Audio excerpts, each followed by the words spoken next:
Hey guys, so did you ever heard about secondary retroperitoneal organs? So many days back, I got this silly doubt like how some parts of the intestine, like first part of the duodenum, jejunum, ileum, and transverse colon are intraperitoneal, but second, third, fourth part of the duodenum and ascending, descending colon are retroperitoneal.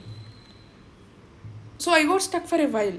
Then I came to know about this term called secondary retroperitoneal organs.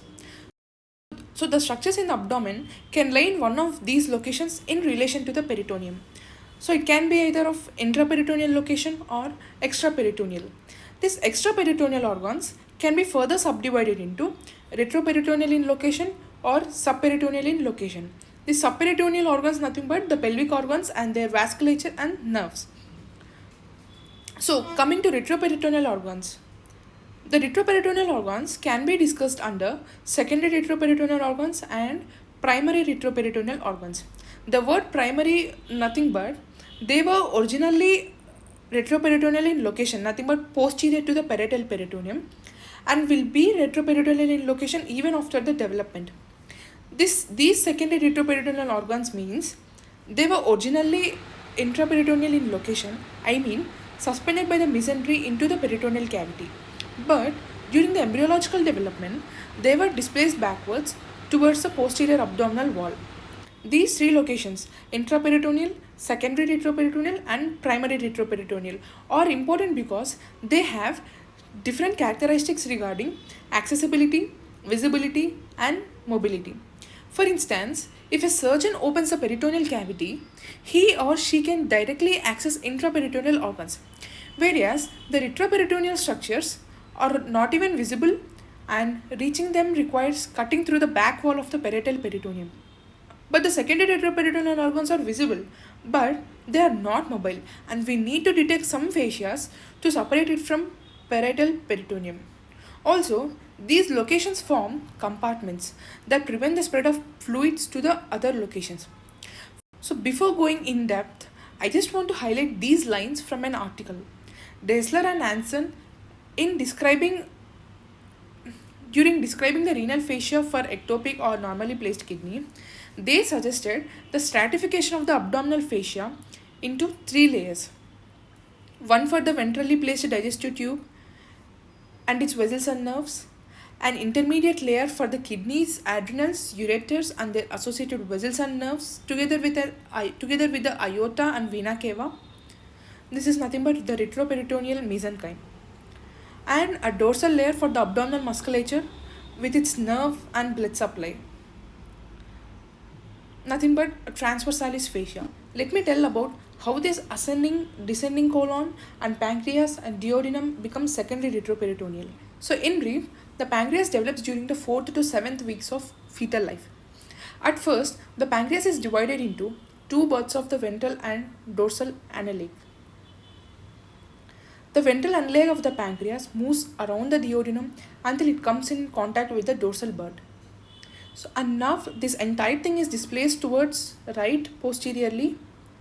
So does the dorsal visceral peritoneal layer come into contact with the parietal peritoneum, and this potential space is called fascia of Treitz. So just keep it that aside. Now let me tell about how this ascending descending colon becomes secondary retroperitoneal.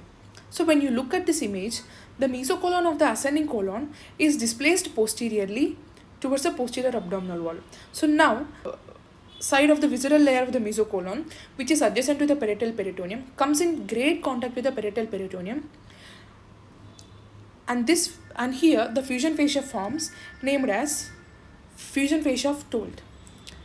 So now when we come to the superior part of the ascending mesocolon, we can see that it is overlying the duodenum and pancreas, and so the posterior visceral layer of this ascending mesocolon and anterior visceral layer of the duodenum and anterior visceral layer of the duodenum and pancreas comes into great contact and forms some potential spaces, which is replaced by the fusion fascia of Fredette. In this diagram, you can clearly see that how the mesocolon of the ascending colon displaces the duodenum and pancreas much more posteriorly, which is leading to the formation of all these fusion fascias. So finally, I just want to summarize in one single picture. Here, here is the location of duodenum, pancreas, and the spaces. Anterior to that is the superior part of the ascending mesocolon, and to left is the descending colon and its mesocolon. So this is a final table form of the classification of the location of abdominal structures. So intraperitoneal organs, secondary retroperitoneal organs, then primary retroperitoneal organs. This is visible and mobile, this is visible and not mobile, these are not visible at all when a surgeon opens peritoneal cavity. So the final motive of this explanation is, this is the relative potential space called as anterior pararenal space.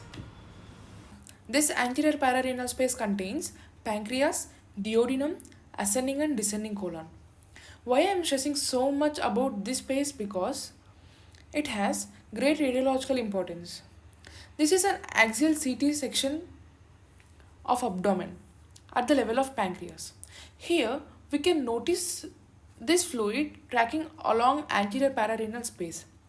So fluid predominantly in this space rather than intraperitoneal should make you think about anterior pararenal structures, most commonly the pancreas. So in this case, there is also a peripancreatic fat stranding, which are suggestive of acute pancreatitis with adjacent fluid collection. Thank you.